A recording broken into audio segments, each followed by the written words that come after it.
सोनू शर्मा की एक स्पीच जिसने मुझे सबसे ज्यादा इंस्पायर किया। कहते हैं कि एक दिन मैं घर में बैठा अपनी बेटी के साथ लूडो खेल रहा था।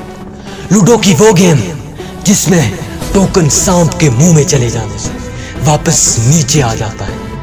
कहते हैं कि गेम शुरू होती है, पहली गेम बड़े नंबर्स लगाकर मैं गेम को विन कर देता हूं। फिर दूसरी गेम शुरू होती है, फिर बेस्ट शॉट्स खेल कर मैं उस गेम को भी विन कर देता हूं। और फिर तीसरी गेम शुरू होती है। कहते हैं कि तीसरी गेम का विनर भी मैं खुद बन जाता हूं। रात बीत चुकी थी, वक्त बहुत ज्यादा हो चुका था। कहते हैं कि मैंने अपनी बेटी से कहा कि बेटी बाकी गेम सुबह खेलेंगे। उसने कहा नहीं पापा, लास्ट टाइम फिर ट्राई करते हैं।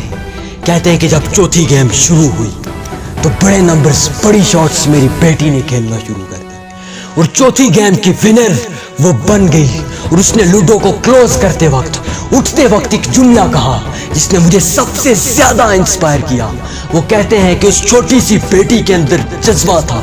उस जज्बे ने बोल कर कहा कि पापा it's not over until I win, it's not over until I win। कि उस वक्त तक हार ना मानो जब तक जो सोचा है वो कर ना लो। हाँ, उस वक्त तक हार ना मानना जब तक जो सोचा है वो बन ना जाओ। याद रखना कि तुम्हें ताकतवर बनना पड़ेगा, इसलिए नहीं कि तुम किसी को शिकस्त दे सको, बल्कि इसलिए कि तुम्हें कभी भी कोई भी हरा ना सके। गुस्सा बुरी चीज नहीं है अगर इसकी सिमत सीधे रास्ते की जानब कर दी जाए। इमरान खान कहा करते थे कि मैं उस वक्त तक हार नहीं मानता जब तक आखिरी बाल भी बीत ना जाए। हाँ, उस वक्त तक हार नहीं मानता।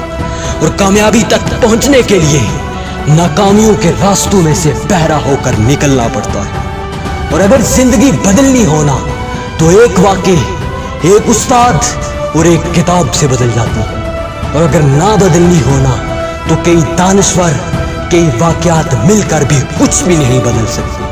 हाँ, कुछ भी नहीं बदल सकते। अगर कुछ बनना चाहते हो ना तो याद रखो कि फील्ड का स्कोप नहीं, टैलेंट का स्कोप होता है। और जिन दरख्तों में खड़े होने का हौसला होता है ना, तेज हवाएं कभी भी उनका कुछ नहीं बिगाड़ सकती। एक चीज लेने से पहले सही तरीके से लोग परखते हैं। फिर याद रखना कि कामयाबी का भी तो हक है कि तुझको नाकामी का सामना करवा के परखे। और जिन रास्तों में नाकामियां ज्यादा होना, याद रखना वहां कामयाबियां भी बड़ी होती। हाँ, वहां कामयाबियां भी बड़ी होती।